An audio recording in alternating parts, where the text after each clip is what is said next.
please welcome to the stage your host, Rhys Mathewson.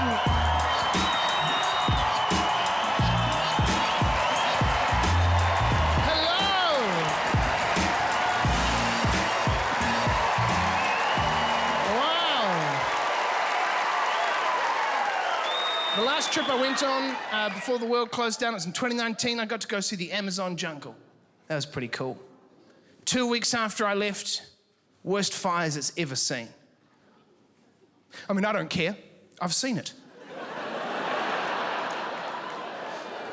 Am I right, guys? As soon as it's up here, cross it off the list as far as I'm concerned. As soon as I've clocked the pyramids of Giza, next weekend, bring in the bowling ball. Wrecking ball.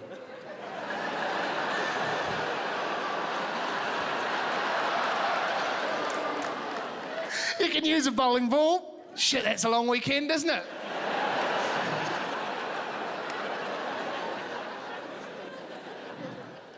Sand's not helping. No, clearly I'm being facetious, right? I'm very worried about the environment, very worried about climate change. And, you know, contentious thing to bring up in a room full of 2,000 people. There's probably some people in this room who don't believe in climate change. You don't have to shout out, but I just want to start by saying I respect your opinion. I know where you're coming from. How can something heat up if it's flat?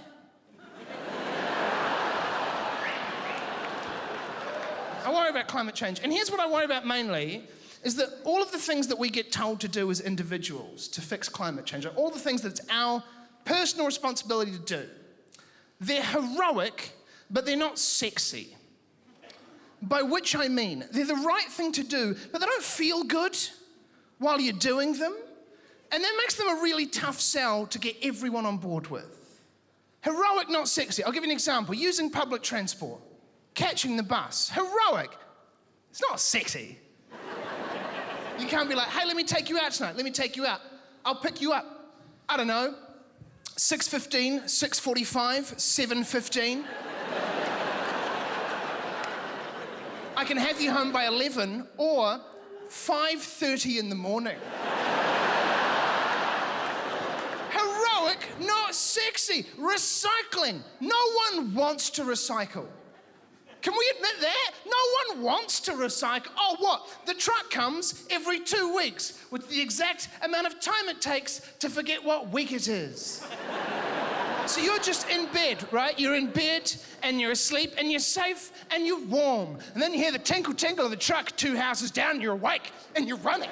And you're outside in the worst pair of undies that you own. They're the bad undies. They've got holes in their sleeping undies. They're inside undies. Now they're outside. They're in the world undies now. And your neighbour's leaving for work. You've never met them before. Of course not. You're a millennial. Why would you talk to someone that you didn't have to talk to, right? But they're leaving, so you've got to give them that little wave that's like, hello, I'm outside and my jennies are kind of out. Planets at stake!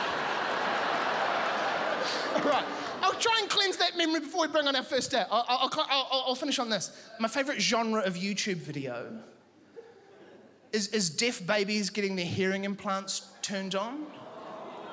Yeah, you're back on side now, aren't you? It's pretty incredible. If you haven't seen it, right? Basically, it's a little video. There's this little baby sitting there, never heard anything before, and one of the parents is holding it, one of the parents is filming, and the doctor looks at them and says, I'm going to flick a switch and I'll give you a thumbs up. They flick the switch, they give the parents a thumbs up, and the parent goes, hey, baby. And you watch as this baby, the first thing it ever hears is his parent's voice, and it's like, and just immediately smiles the biggest, purest smile you've ever seen. The parents cry, the doctor cries, I cry. If you haven't seen it, check it out. Just a little reminder that your ticker still works, you know? It's important in these times. But I do think, how awesome would it be if just for one baby,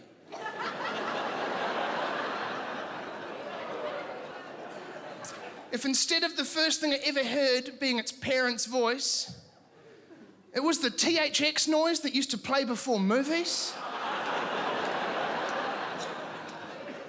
Oh, come on, if you don't remember it, all right? Imagine you're a baby, you've never heard anything before, and then out of nowhere, you hear this.